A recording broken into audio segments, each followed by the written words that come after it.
At the end of every 7 years there is to be a general forgiveness of debt.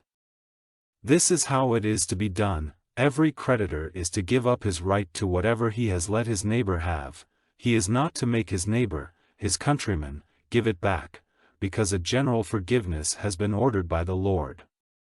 A man of another nation may be forced to make payment of his debt, but if your brother has anything of yours, let it go, but there will be no poor among you. For the Lord will certainly give you his blessing in the land which the Lord your God is giving you for your heritage, if only you give ear to the voice of the Lord your God, and take care to keep all these orders which I give you today. For the Lord your God will give you his blessing as he has said. You will let other nations have the use of your money, but you will not make use of theirs. You will be rulers over a number of nations, but they will not be your rulers.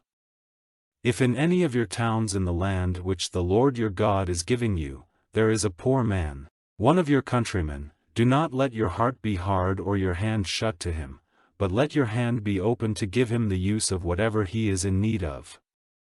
And see that there is no evil thought in your heart, moving you to say to yourself, the 7th year, the year of forgiveness is near, and so looking coldly on your poor countryman you give him nothing, and he will make an outcry to the Lord against you, and it will be judged as sin in you. But it is right for you to give to him, without grief of heart, for because of this, the blessing of the Lord your God will be on all your work and on everything to which you put your hand. For there will never be a time when there are no poor in the land, and so I give orders to you, let your hand be open to your countrymen, to those who are poor and in need in your land. If one of your countrymen, a Hebrew man or woman, becomes your servant for a price and does work for you 6 years, in the 7th year let him go free.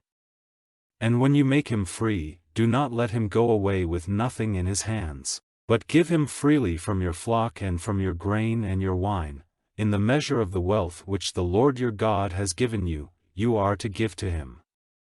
And keep in mind that you yourself were a servant in the land of Egypt, and the Lord your God made you free, so I give you this order today. But if he says to you, I have no desire to go away from you, because you and your family are dear to him and he is happy with you, then take a sharp-pointed instrument, driving it through his ear into the door, and he will be your servant forever. And you may do the same for your servant girl. Let it not seem hard to you that you have to send him away free, for he has been working for you for 6 years, which is twice the regular time for a servant, and the blessing of the Lord your God will be on you in everything you do.